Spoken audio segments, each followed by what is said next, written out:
What up? This is your boy Doughboy, and this is episode 2 of the Doughboy 2.0 show. Fitting that it is episode 2 of the Doughboy 2.0 show, being that 2.0, 2, see what I did there? I'm trying to just play around with the set. We're going to figure it out. I don't have as much stuff in the frame. I'm just trying to just switch it up. So I actually did a whole different angle. I kind of like how this is. I like my Ali versus Tyson thing. I love seeing myself. Goodfellas over there. You know, paintings over there. Me and Kyrie right there. So we're going to figure it out. We're going to get the set together. But we are here. We are in the second week of January. Today, because I'm actually shooting this on day of. Today's the 13th. How are we feeling with the sample size so far of this year? Shortly after I dropped the first episode, a bunch of Trump supporters stormed the Capitol, and everybody's upset. And it's just one of those things to where it's just like, it's just another example of, you know, we live in two different Americas.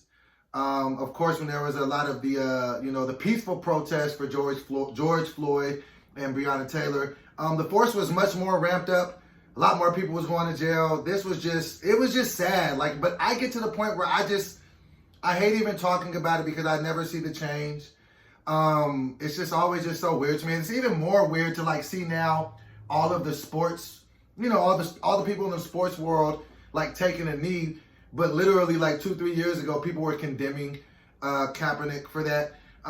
It's just weird. I didn't want to spend too much time on it. I think that if nothing else, it shows us that we live in two Americas. It was just sad because I knew when I seen it, I was like, ain't nobody going to jail. Like, you know what I'm saying? That was a real, like, people lost their lives in this situation. And it's just like, I just wish, not to sound, cliches, I just wish that we could all get along. I just feel like we're all in this thing together, this cluster bang of what's going on in the world with COVID, with people not having jobs, with all of these things. It's like, can we get along for anything, please? It was just more depressing than anything.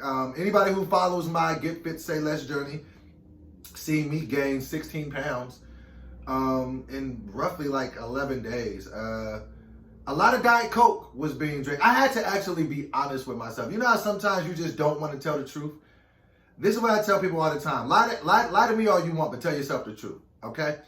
I gained weight because I was, getting sober. And I always gain weight when I get sober. Because when I get sober, I go from not eating at all because I've just been drinking my calories and my life away. And so then my body just starts to hold on to stuff. And then plus I overcompensate with the sugar. In one calendar week, I had drank like 36 Diet Cokes. Apparently, diet soda ain't your friend.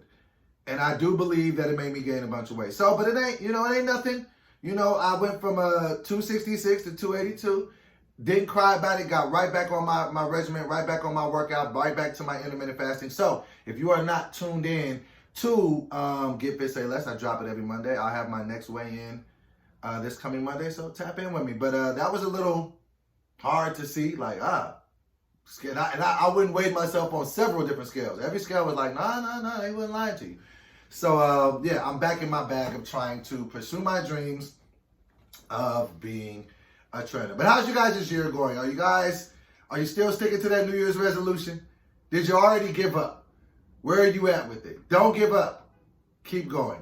So let's just push into our episode. I want to let everybody know with the Doughboy 2.0 show, whenever I do a podcast, I don't like to just do current events and different things. I'll give you a lot about what's going on in my life as well. And I'll touch on the pop culture and different things. But what I've learned and the success that I've been able to have in the podcast space is that people buy from people. So it's like if I'm letting you know what's going on in my life, you might be able to find different places that, relate to your life, or you might just like watching it. So the first part of this episode, I'm not going to be talking about pop culture stuff. I'm going to be talking about myself and something that I found out about myself today that I wanted to share with all the Doughboys and Doughgirls out there that are rocking with me. First of all, this year has become very much me becoming my own man in content. Like, I've been a content creator now for the better of, I guess you could say 15 years when I first started like kind of getting into the game and doing comedy. And I've had a lot of successes, been able to be on a lot of different platforms. But this year was the year that I said, all right, Doughboy, this is the year we build Doughboy's platform. Win or lose, this is what we're going to do. Now, anybody who knows me knows that I'm always in the comments. I love you guys. You know what I'm saying? Even when you're mean to me in the comments, I still love y'all because y'all still tune into the content of what I have. A lot of the comments on any video that I put up, right? I always see a similar narrative or a similar theme. It's like, man, why aren't you still working with, such and such? And they always reference other people or other platforms that I was associated with in the past. And everyone says, oh man, you don't see other, these other platforms doing, big things. You need to get back over there. Why aren't you over there? I want to be very, very clear. And shout out to anybody that I've collaborated with in the past. I got nothing negative to say about nobody that I've worked with. You know what I'm saying? I'm just on positive type time in 2021. But this is the thing that I think people have to understand. Very much like the way when I moved to Los Angeles, because I was in Sacramento back in 2006. And this is the time I started doing comedy. And it took me 3 years to do comedy and build up enough confidence in myself to say, I'm going to move to Los Angeles and I'm going to pursue my dream of, being a star. When I told a lot of people that, no one believed in me. They were like, what? You're dumb. You're about to be 30. You're overweight. You're not even that funny like that. I don't know if you should do that. And it's like I almost wanted to prove people wrong in what I did. And I think in a lot of ways that I did. I proved a lot of people wrong in that regard. I literally said, I'm going to go down there and I'm going to get on Wildin' Out. Shout out to Nick Cannon, 9/11s, the good people over at MTV. I was able to do that for 5 seasons.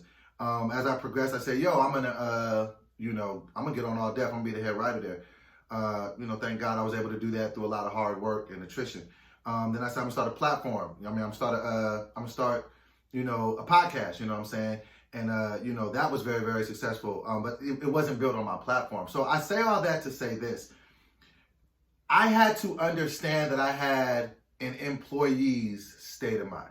Now, let me tell you what I mean by that. Let me explain that all the way through, because I know that's a loaded statement.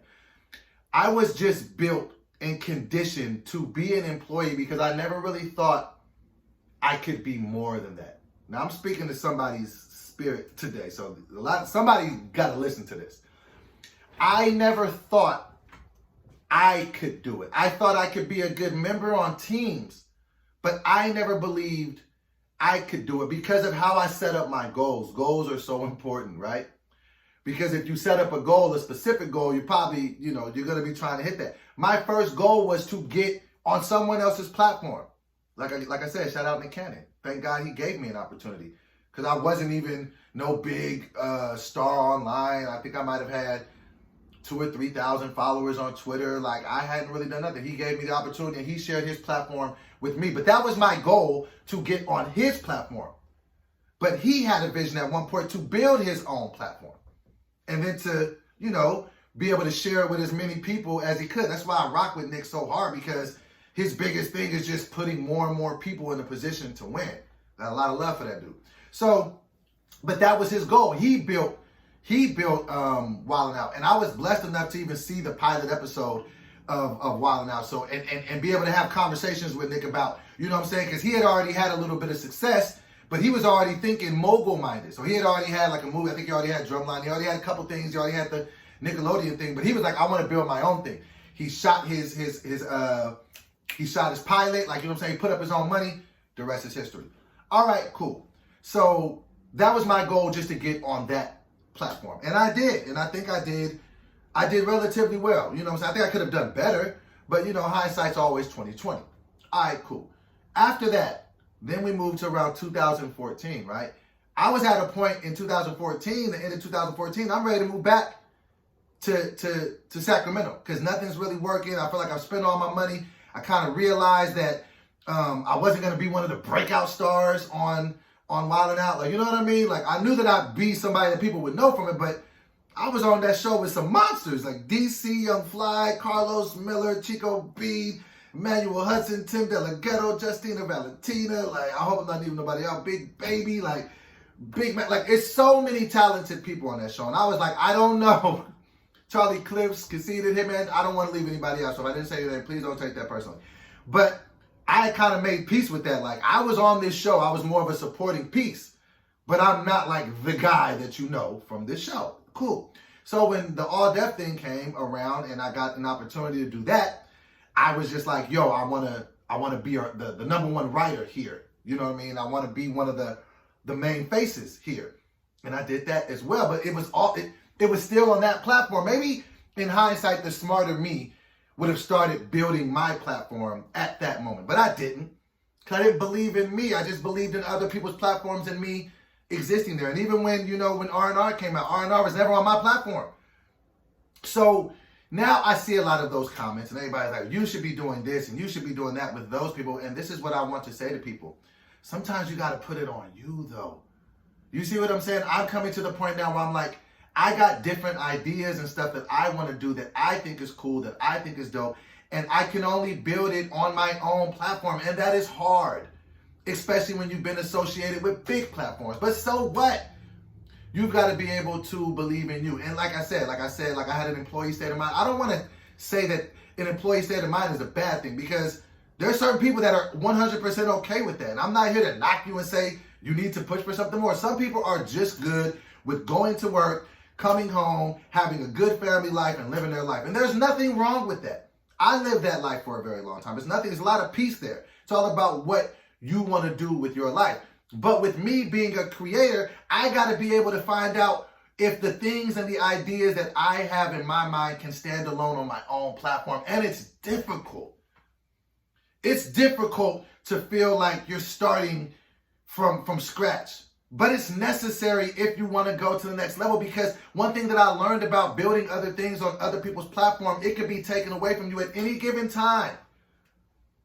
If you build something great on someone else's platform and you do something, or something goes left, if it ain't yours, it can be expendable. And I had to learn that the hard way. You see what I'm saying? And I had to, and that's why I'm like even more or less speaking to the creators right now that, listen, man, you don't got to wait for nobody to put you on. You ain't got to wait for no platforms. There are so many ways to just do this on your own.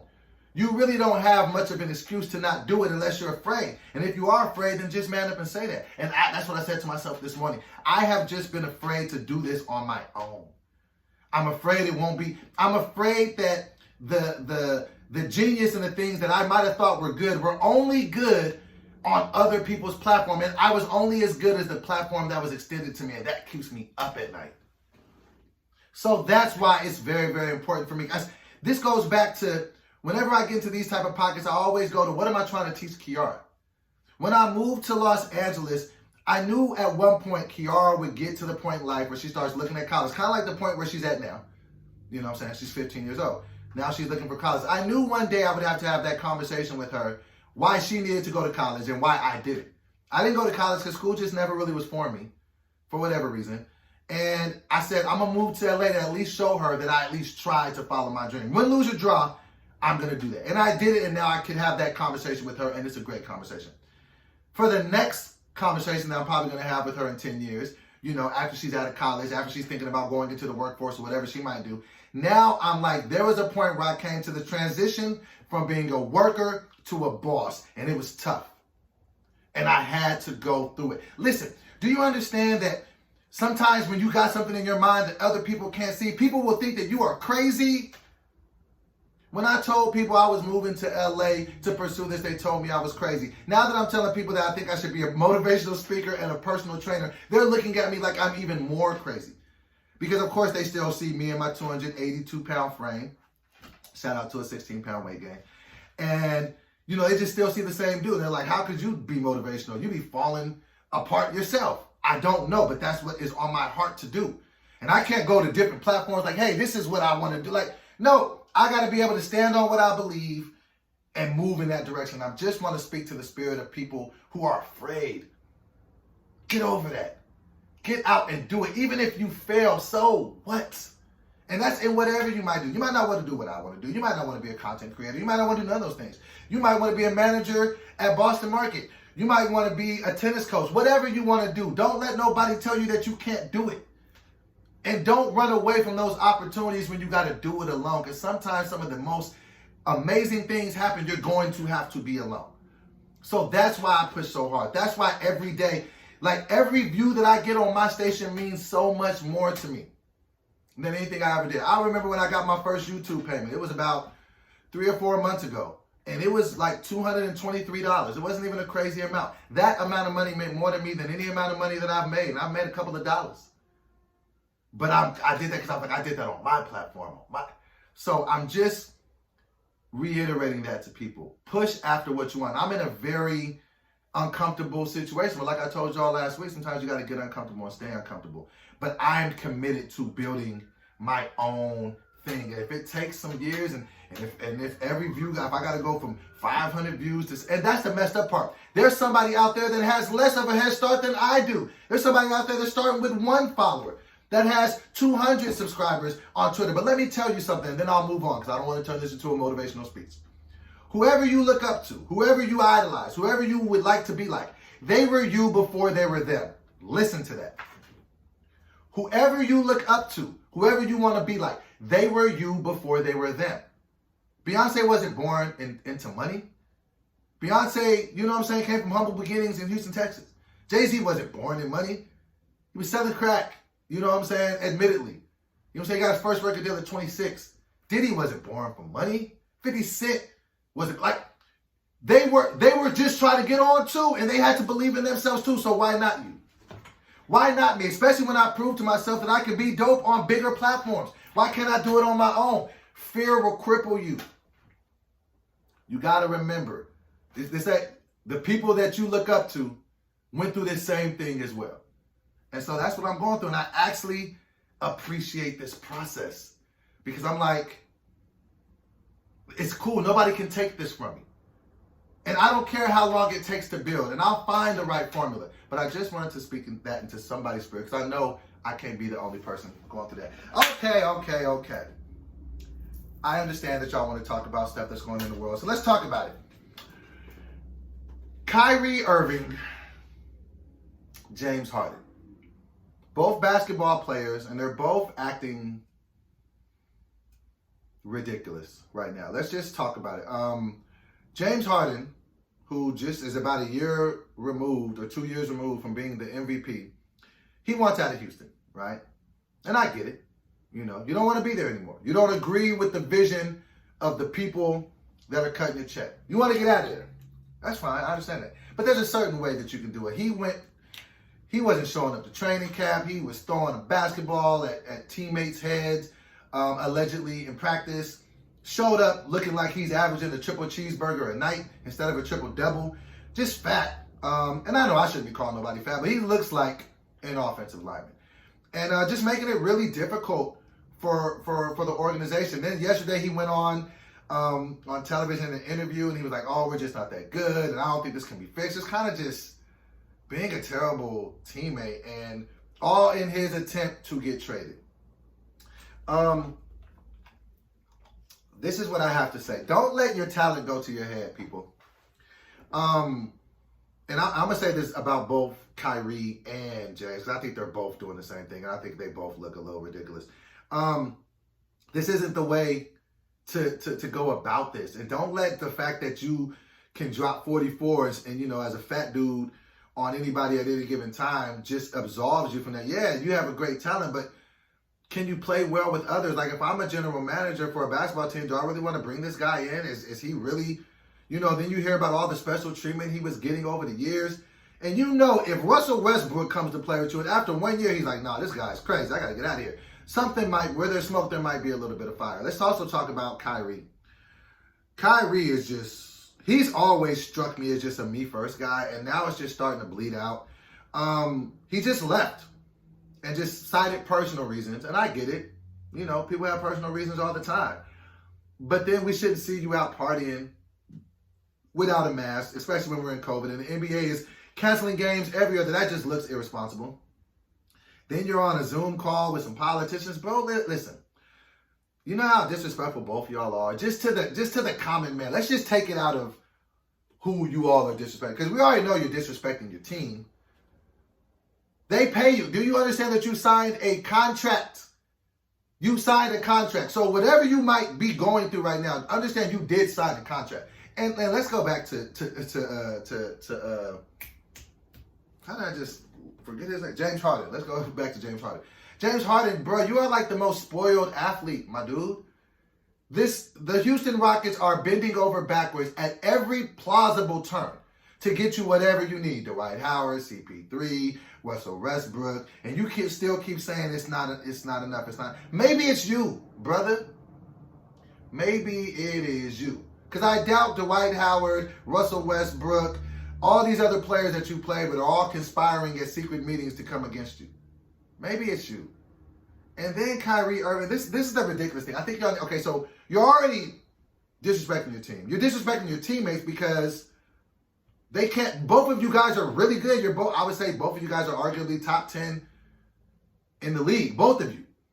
But you're not helping your team win. KD's coming off of Achilles. He needs you, Kyrie. You're off for personal reasons. Now you're off. Don't know when you're going to come back. You're not communicating with your coach. And now, okay, so you're already letting down the team. You're already letting down your teammates. You're letting down your fans because the fans can't even go to games, right? We are looking for a break from the regular world. That's why the athletes of the world are paid so handsomely because you provide a service. You let the common folks take a break from what's going on and just be able to watch you play a game. Because let's be honest, that is what it is, a game. Kyrie, you up here telling the press that they're pawns and you don't talk to pawns and they're beneath you and you're an artist. Nigga, you play basketball. Shut up. Enough. But this is the even more ridiculous part. So you're disrespecting the franchise. You're disrespecting your teammates. You're disrespecting the fan base. But then you're disrespecting the fans. Do you understand that we are in a pandemic, guys? We are in a whole pandemic, and a lot of people are broke. A lot of people can't even make money to put food on the table. Do you know, respectively, and these numbers may be slightly off, but it was a quick Google search, so don't quote me exactly. But we can say give or take a couple of dollars. Do you know, respectively, that James Harden makes $570,000 and Kyrie makes $469,000 a game? A game.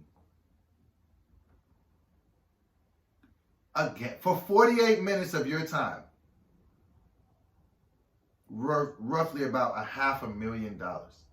And I would be pretty safe to say the majority of the fans that are watching you, that are paying this salary for you by supporting the NBA, ain't making $500,000. They're probably not even making $100,000. A lot of people make, if you're struggling, you ain't making $30,000. Like, do you understand how ridiculous you look when people are literally scraping by month to month and you're turning your nose up at this? And we don't hear nothing about y'all giving back the money. You don't want to play. You want to get traded. Don't nobody ever say, hey, I'm going to just sit out. Y'all keep y'all money until you find me a good trade destination. Nobody ever says that. Everybody wants to cash the checks, man. Y'all make it hard for the, and I don't want to come off like, because I wish I could play in the NBA. Y'all are gifted. You are blessed. Do you know what the probability of becoming an athlete and a player in the NBA? I looked this up. 1.3% chance to make it. That means 1.3 out of every 100 people will make it. That means 3 people out of every 10,000 get to do what you do. And this is how you act when you get to do it. And now the messed up part about it is people will be looking so much to try to win. Somebody's probably going to trade for James Harden. Kyrie, I don't know what's up with him. I just feel bad for KD. KD was over at... Could you imagine, like, the Warriors would be lit right now if they just had KD and Steph with the new pieces that they got? KD has got to be kicking himself. So that's what I would just say to both of these guys. Like, man, I don't think you understand the damage you're doing to your reputation. People buy from people. I tell people this all the time. Your talent can only get you so far. You got to be humbled, man. And I just don't, like, how disrespectful are both of these guys being to both of their franchises? And it just looks like they don't care, like they're just entitled. I feel like once you give a person some money and money can no longer be, like both of these dudes are generationally wealthy. Neither one of these dudes need to work. But you just look ridiculous now. Like, and I was legitimately fans of both of y'all. I mean, I'm still fans, but I just think that y'all both look wild right now, bro. Just, a lot of times people got to work jobs that they don't like. Just work it until you get another job. That's just the game.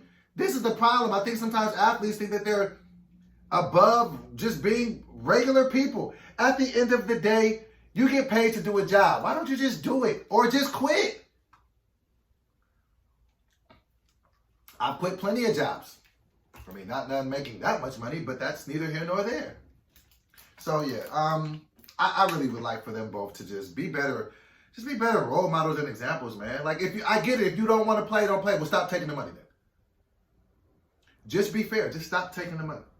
That's what I would like for you guys to do. Lamar Odom is the next celebrity supposed to be jumping in the ring to fight. I'm not a fan of this. First of all, Lamar Odom admittedly used to eat a bunch of candy during halftime in the basketball games. And he just never really struck me as having the physique of a professional basketball player. You ever see certain athletes and you just be like, how is this dude a professional athlete? Like how James Harden looks now. It's like, bro, you got a whole gut. Where is your jawline?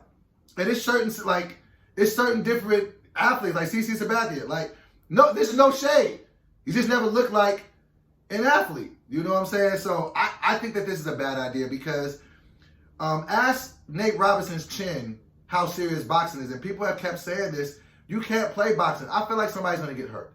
Because if you got people like Logan Paul who are taking it seriously and really trying to put something down, and then you got people just coming there to get a check or just to do it for a public appearance, it's all fun and games till you get hit in the mouth. So I'm not for it just for a myriad of reasons. But more or less, Lamar Odom of all people just never really struck me as an athlete's athlete. I feel like he's going to get washed whoever they match him up against. But hey, I ain't mad. I'll watch it, especially if Snoop Dogg is commentating the fight. What else is going on? Apparently, the whole Kanye thing about him sleeping with a male makeup designer was false. I'm not even going to say the TikTok creator's name because I don't want to give that any.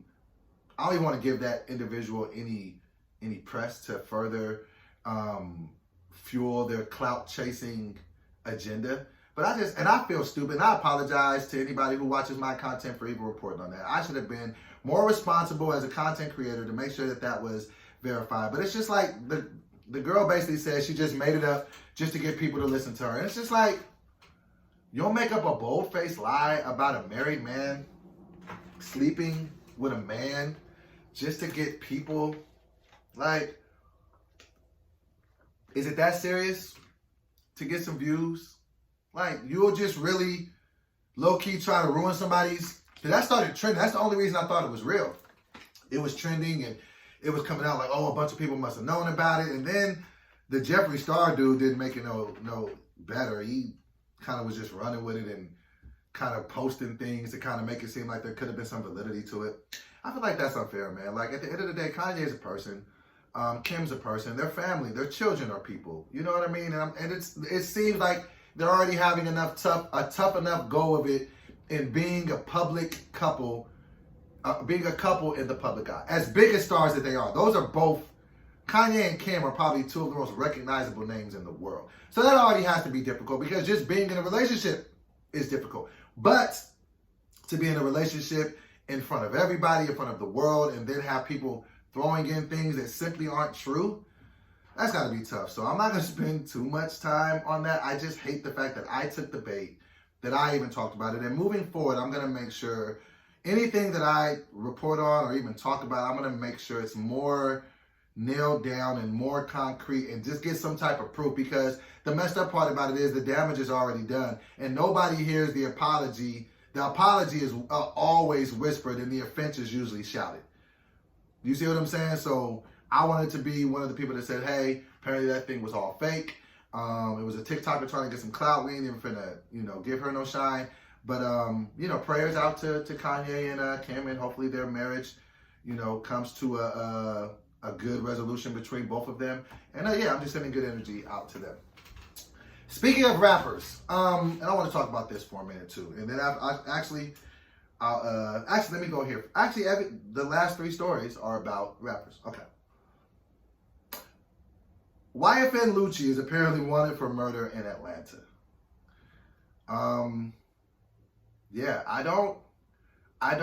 I truly don't understand. First of all, this is just alleged. He has not been proven guilty, so he is just wanted for it. Doesn't mean that he did it or, anything to that effect, but he is being accused of it. This is what I don't understand more. And I want to give a disclaimer. He's innocent until proven guilty. I hope that if he is innocent, that all the facts come to the light and he's proven to light. And if he's guilty, I hope he's brought to justice. That's how I respond on things. I'm not speculating if I think he did or I think he didn't. I'm just letting y'all know he got arrested for it. That's what it is. But a bigger talking point on that is, why has it become such an occupational hazard to become a rapper? It seems like being a rapper is one of the, if not the most dangerous job in the world, to where it's like, if you're not getting murdered, RIP to a Mo3, King Von, XXXTentacion, the list goes on, then you get caught up and then you could be going to jail, i.e. a Rollo that's, facing some drug charges, or Kodak Black, who's currently in jail, Bobby Shmurda. And I understand that a lot of these artists come from the inner city, and a lot of them probably had lives that they were leading before then. And so I get that. But I also understand, because I've seen a lot of people come from street life and turn their life around. 100%. Never look back. So I just don't understand why rappers, once they get in a position to where they can make millions of dollars, take care of their families, change their friends' lives, why does it always seem like there is no way out of this? I just don't understand why a rapper like a Lucci would even have to be in a situation where he would have to kill anybody. But at the same time, I understand that being a rapper makes you a target. People want to take your chain, and people want to come to get you. So you do have to protect yourself. I don't know. I just wish for all rappers that there could somehow be a safer way for this to happen. Because I'm just thinking about the future of hip hop. Like, there's no other genre of music where people die or get incarcerated as much as rap music. So I just hope, all the facts haven't come out about this. So, I'll definitely keep my eye on it. But, yeah, definitely, prayers out to the people who lost people in this shooting. And, hopefully the killers are brought to justice. But just even more so, just a PSA to the rappers, man. I wish that a lot of y'all would just move differently, man. Like, I don't really want to see your chain, man. Just get some security when you're out here so you don't have to get hurt or hurt somebody. Why can't we just make that the cool thing? That once you hit a certain echelon in rap, you need to just have security. Because I think there's like this thing, like rappers, they kind of like take it as a badge of honor. Like, oh, I don't need no security. Well, then bad things happen. So, yeah, I just hope that rappers can be safer, because I don't want to keep seeing rappers dying and going to prison. I want to see y'all flourish and live great lives. So, yeah. And then another rapper that I hate that I never hear about this rapper based on their music, because I really feel like they're actually a dope rapper. Azalea Banks is trending again for all the wrong reasons. Apparently, she dug up her dead cat that was named Lucifer and cooked it. Listen, man. I don't know. I feel like every time I hear something from Azalea Banks, it's never about music, and a lot of times it's not good. Now, is there anything wrong with digging up a cat and cooking it? I don't know. I wouldn't do it, but there's a lot of things that I wouldn't do that I think it does seem a little strange. And she did it on Instagram. She showed visuals of it. And this was because people were alluding to the fact that she ate the dead cat that she had dug up. This was her response. She said, "Why do you think I would eat a dead cat? Why can't when I can barely eat a dead cow? It's called taxidermy. Plenty of hunters with preserved deer heads hanging off their wall, darlings. You guys are being racist, and this is very un-Black Lives Matter of you all." Then she said, "The cat's head is soaking in peroxide to fully clean him. Then I'm taking him to a jewelry shop to have it gilded. Lucifer was an icon. He deserves to be preserved. You girls are not tough like me. Okay. It does come off as a little weird, man, but at the same time, when she gives you that explanation, is it going to be weird if you go to somebody's house and they have a deer's head? Actually, I think that that's weird too. I could go on record for saying taxidermy is weird to me. Yeah, so if I went to somebody's house, they had a whole moose's head on the fireplace, I'd be like, it's a little extreme. But with Azalea Banks, bro, listen, I just want to get back to liking you for the music, man, because I think you're actually a talented artist. I just wish that everything that we hear about from you wasn't your disdain for other artists, your views on men, or you boiling cats. Like, you want to rap? Sometimes, maybe, possibly. Do what you do, man. Like, I'm not here to judge you on that. I just feel like sometimes and I am in no way comparing myself to Azalea Banks, saying I'm on her level at all. I wouldn't say that. That's why the bigger status that stars get, I don't even know how they deal with it.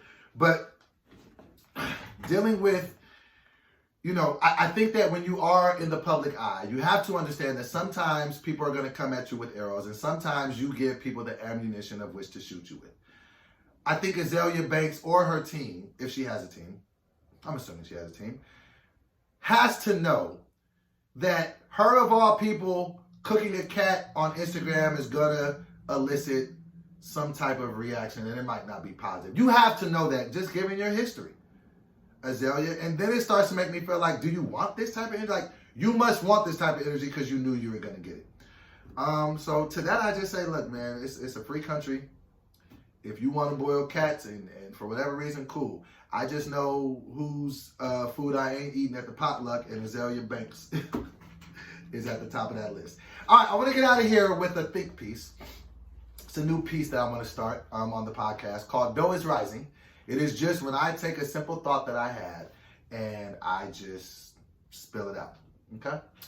I truly believe in my heart of hearts that the Gucci Mane and Jeezy Versus was a modern day collaboration of Martin Luther King and Malcolm X. Whoa, Doughboy, what are you talking about? That's blasphemy. What are you doing comparing rappers to civil rights leaders? I get it.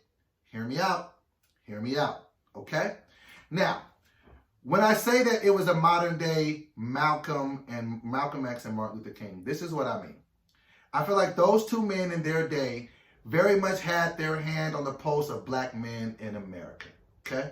Black people in general, really the world, but mostly black men, because these are the representation of what we are. We're looking to them, right? These are our leaders, or they call them civil rights leaders.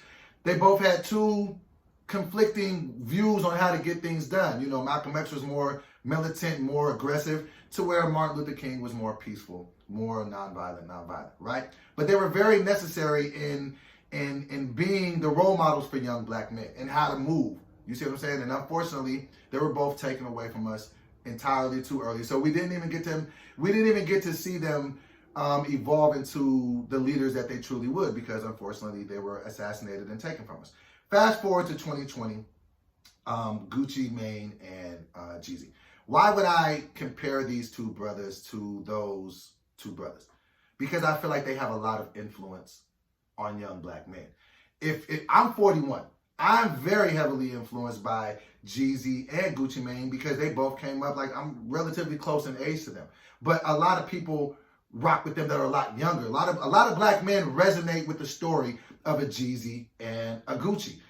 These are both two guys from Atlanta, or from Georgia, and they're self-made. You know what I'm saying? Both of them have ties in the streets, but they both turned their lives around, made something legitimate out of themselves, and persevered through a lot. Even more so with Gucci, with all the legal troubles that he was having, to being incarcerated, to turning around his life, coming out with abs and new teeth. Just a great example of how black men can defeat the odds. Now, this is why I say this was Malcolm and Martin collaborating, to me. These two gentlemen had a storied rap beef that spilled into the streets. It was rumored there was money put on people's head, gunmen sent to kill people. A dude was killed. This was all allegedly, but this was really, really big. I come from the hood. Never really been a hood dude, never been a gangbanger, whatever. always been like a neutral guy. I have never in my life seen, because there's a certain unspoken thing about beef, right? And from what I've experienced and when I see people beef, once somebody is killed in the commission of a beef, it ain't no talking it out. You see what I'm saying? Like, that's got to kind of go until the death. And I know, me being a neutral dude and kind of understanding, I know dudes in the street that absolutely feel like that. So when you're dealing with a situation of two high-profile black men that have been beefing for years, this has been going on since what, 05? We're in 2021. And somebody died in this commission of this beef. To see these two men get on stage together and squash that beef publicly in front, especially in a day where rappers, like I just said, rappers are dying and going to prison at an astonishing clip. These two dudes, and I really very much felt like Jeezy was Martin and Gucci was Malcolm. People got mad at Gucci for playing the diss song about the dude that lost his life, Pookie, right? And they were like, he should have did that, da-da-da. I look at it much differently. I look at it like, that wouldn't have been Gucci if he didn't do that. Gucci is the boogeyman of hip-hop. He stands on everything. He had to do that. But just think about it. Gucci was put in a situation where somebody was said to take his life. He had to defend himself. So if he has grown enough in 15 years, to say, yes, there was an attempt on my life. Yes, I had to act in a way and kill somebody. But if that's the way he gets his healing and closure, is just playing the song in front of the dude he was beefing with, why can't we call that growth? You know how many street dudes is looking at that like, maybe I ain't really got to shoot up old boy mama house. Maybe we can kind of get over this. Maybe we can come to a common ground about this. It was so big to see that. And then just the restraint that Jeezy showed when he was getting disrespected. That was the time when it was supposed to be on go. He just said, what about who? Turn these cameras off, unplug the music, it's go time. The fact that he stood up and said, I ain't on that, and we are examples. It was just, and that's the thing that I think never gets, I know I'm an extremist, and I know me comparing them to civil rights leaders is a lot, but I just hate the fact that not more attention was brought to how impactful that was. That's what we wish we could have saw Tupac and Biggie do. I'm from Sacramento. There is a rap war going on in Sacramento like no other, and people are dropping, and it's just so hard to watch it. I know a lot of these dudes. I know a lot of their families. And then when you hear about different, because it's a rap war that's been going on, and I'm not even going to get into the names if you know, but just if you know, you know. It's been going on for about 8, 9 years now. Countless people have died. And when you look at it, I'm from Sacramento. I just be like, and all these dudes are so talented. I look at them and just be like, bro, I just wish they could just, I don't even need them to get along and do songs together. I just wish that they could squash this so many people can stop dying from this. Because that's what you got to understand. It's very rarely going to be the artist that's going to get hurt or killed. A lot of times it's their entourages, people that they know. And so that's why I just applaud and salute Gucci and Jeezy so much for that move, because what it said to the streets, to the young black man, bro, you can get over that. There ain't nothing that you can't get over. And that's why I feel like Gucci and Jeezy's verses was Malcolm and Martin collabing in 2020. And I feel like that was the dopest moment of 2020. Especially when you look at the fact of all the rappers that senselessly lost their lives over rap beef. And these dudes are saying, look, we are the pinnacle of this. We've gone through some real things, but we're going to choose peace first. And I thought that was such an iconic moment. And I just salute them so much for that. And I just hope that other rappers can I hope that starts to be the wave. I hope that we can just start being like, listen, you ain't got to like everybody, but you don't have to be at odds with other rappers to succeed. I'm not saying get along with everybody and do songs with everybody and show up in everybody's videos and dance. No, you can absolutely not rock with people. But how about you guys just can coexist in the same space? Because we all black. We all trying to get some money. We all trying to better our families. I don't want to see another rapper go to jail or another rapper get killed. I would just love for them to just find some peace and harmony in their lives. And I think that Gucci and Jeezy set a very, very high precedent for that moving forward. So shout out to those brothers. And yeah, I hope to see more, and I hope that that's built on. I would love, I almost cried when I seen them do So Icy together. That was such a big moment. Because how many of our rap heroes do we wish we could have seen that with? I wish that there could be some of the biggest rappers that beef and it gets deadly. I wish I could just see them squash it like I seen Gucci and Jeezy. So shout out to those brothers. All right.